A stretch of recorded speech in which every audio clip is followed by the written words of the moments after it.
यहाँ पे बहुत सारे स्क्वायर्स आपको दिख रहे हैं जिसकी डायमेंशंस 1 सेंटीमीटर इंटू 1 सेंटीमीटर है, 1 सेंटीमीटर इंटू 1 सेंटीमीटर है, सारे यूनिट स्क्वायर्स हैं और उस पे एक ट्रायंगल बना हुआ है। अब हमारा काम है कि इस ट्रायंगल का एरिया फाइंड करना है। तो सबसे पहले मैं चाहूंगा कि आप इस वीडियो को पॉज करें और इसे खुद से सोचने की कोशिश करें कि हम ऐसा क्या कर सकते हैं कि हम इस ट्रायंगल के एरिया का पता लगा सकें।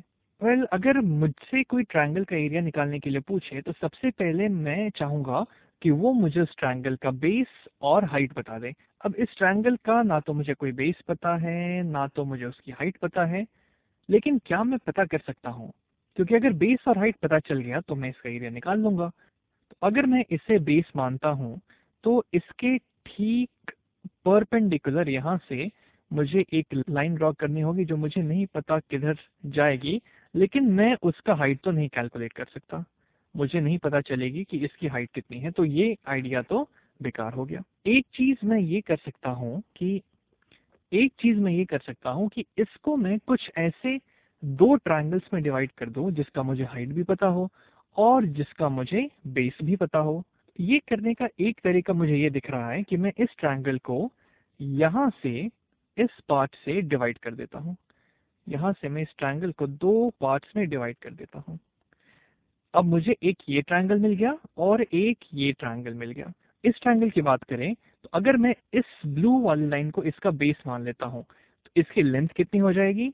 1 प्लस 1 प्लस 1, क्योंकि सारे यूनिट स्क्वायर्स हैं, सबकी डायमेंशन 1 इंटू 1 है, तो 1 प्लस 1 प्लस 1 ये हो जाएगा 3।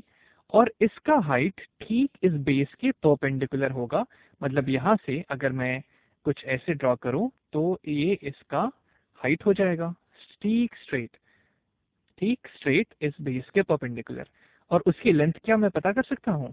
तो 1 2 3 4, 4 यूनिट्स उसकी हाइट हो जाएगी। इस ट्रायंगल का एरिया क्या हो जाएगा फिर? हाफ इंटू बेस जो कि 3 है इंटू हाइट जिसकी वैल्यू 4 है।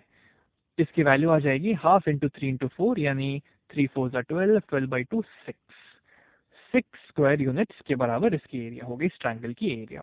अब इस ट्रायंगल की बात करते हैं। इस ट्रायंगल का भी ये जो बेस है वो 3 ही होगा, 1 2 3, लेकिन इसकी हाइट कैसी होगी? इसकी हाइट कहाँ पे जाएगी? अगर मैं यहाँ से स्ट्रेट एक लाइन बनाऊं जो कि बेस के परपेंडिकुलर हो तो वो कुछ ऐसी होगी, कुछ ऐसी स्ट्रेट लाइन।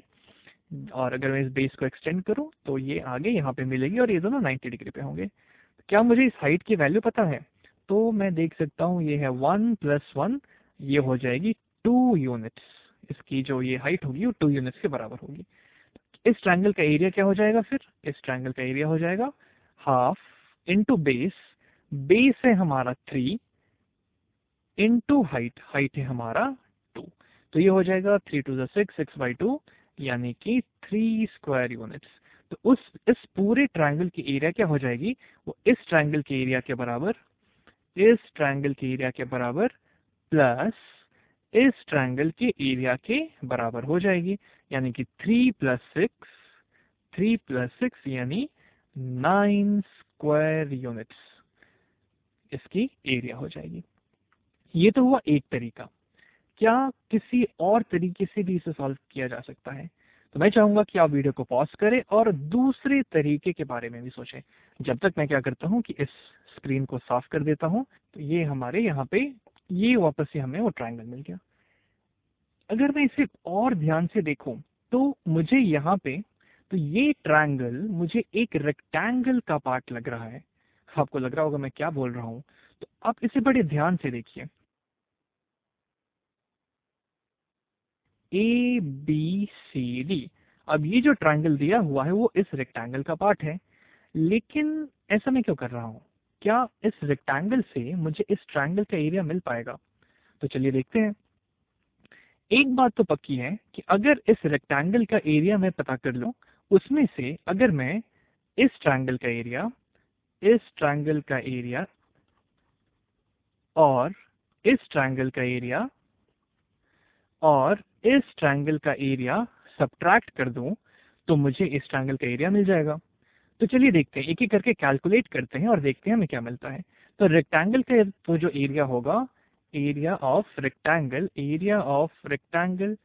ABCD, वो हो जाएगा बेस इंटू हाइट। अब इसका बेस कितना है, 1 2 3 4 5 6, 6 इंटू हाइट है इसकी 1 2 3 4, 6 इंटू 4 24 स्क्वायर यूनिट्स के बराबर आ गई, 24 स्क्वायर यूनिट्स। अब इस ट्रायंगल का एरिया देखते हैं। तो इस ट्रायंगल का एरिया होगा, इस ट्रायंगल का एरिया हो जाएगा हाफ इंटू बेस। इसका अब बेस अगर हम इसको मान ले तो ये इसकी हाइट हो जाएगी।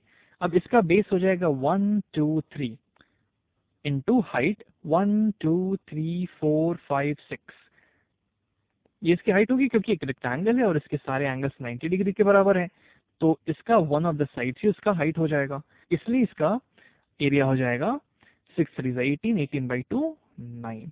इस ट्रायंगल का एरिया आ गया 9।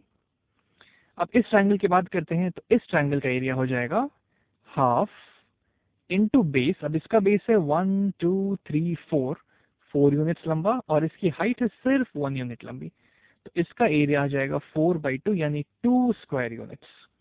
और अब हम इस तीसरे ट्रायंगल की बात करें तो इसका एरिया क्या आ जाएगा, इसका एरिया आ जाएगा half into base 1 2 into height 1 2 3 4, 4 2 8, 8/2 हो गया 4 स्क्वायर यूनिट्स।